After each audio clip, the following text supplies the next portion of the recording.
Hello everyone, my name is Sarah and welcome back to The Literary Life.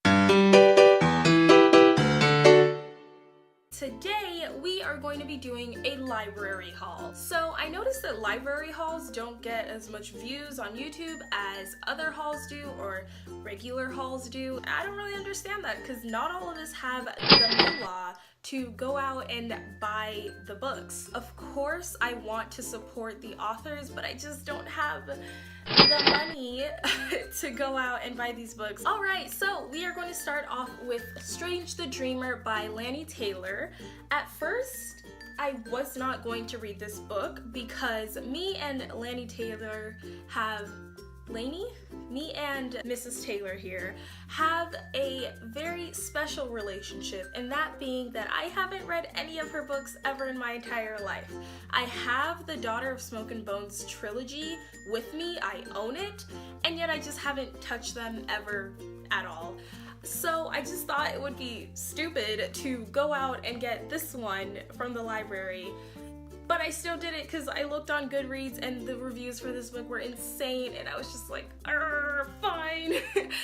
I'll just get another book that I know I won't read. I truly wish I could give you guys a rundown of this book, but it's just a lot to cover, so I do recommend going on Goodreads and reading the summary for this book because it's what drew me in and it really lays it out in a way that you would be intrigued to read this book. I don't want to give you guys a rundown that doesn't give this book the justice that it needs. The next book I have here is The Song of Achilles by Madeline Miller.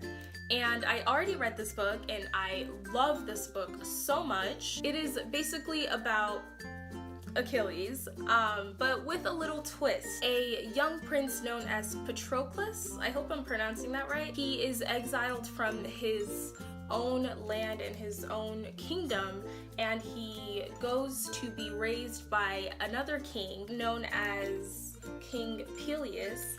And King Peleus' son is Achilles. So Patroclus and Achilles, they meet and they have a relationship that is just beyond words. It's beautiful. I love this book so much. It is so well written. It sticks really well to its own history, and even though it does that, it's still very good. It's still really well written, and it's a blast. Like, this book was a blast. I read it in one day. I loved it in like 2 hours of reading it, and I actually think I want to reread this. Like, it was that good.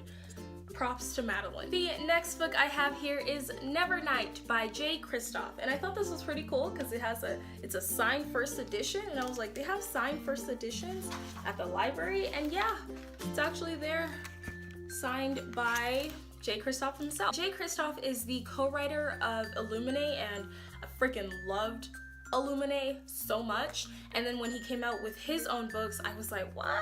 Like, okay. All I needed to know about this book is that a killer decides to join a school of assassins to seek vengeance against the powers that killed her family. That's it. That was it for me. I was like, oh, that sounds awesome. I'm in, I'm ready, let's go. The next book I have here is The You I've Never Known by Hopkins. Now, I have read 2 of Hopkins' books so far. Her books are always written in prose. I know I'm gonna go through this book very quickly, maybe like a few hours. Hopkins has never failed to make me love her books because they're so little, they pack such a punch, and you're always left with a lesson at the end of it, and I love that.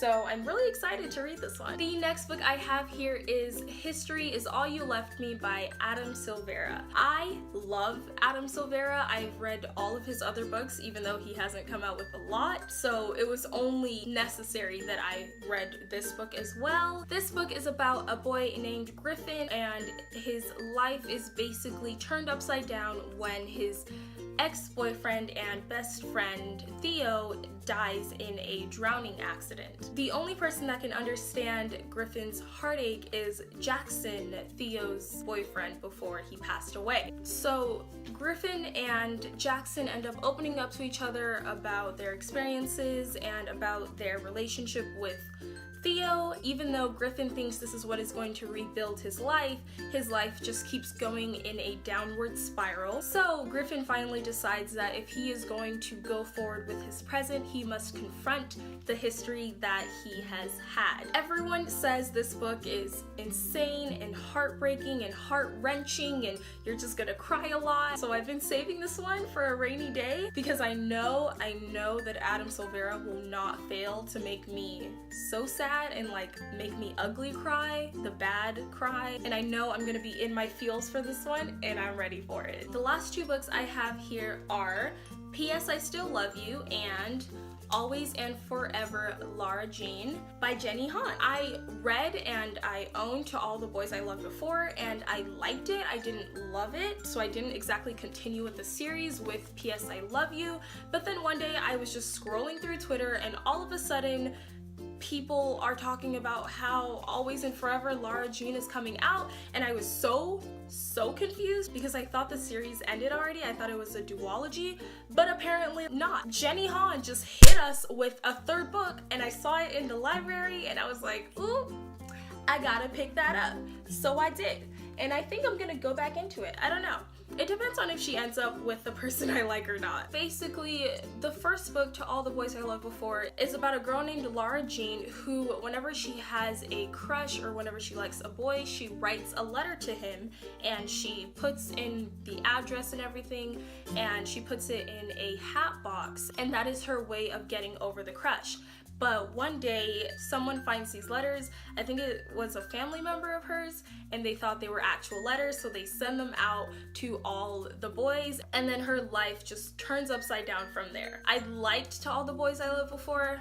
I didn't exactly love it, but it was decent. It was a decent book. So that is going to be it for today. I hope you guys enjoyed this video, and if you have read any of these books that I talked about in this video, let me know what you think about them because you can really affect what I read next. Thank you for watching this video, and I'll see you in the next one. Goodbye!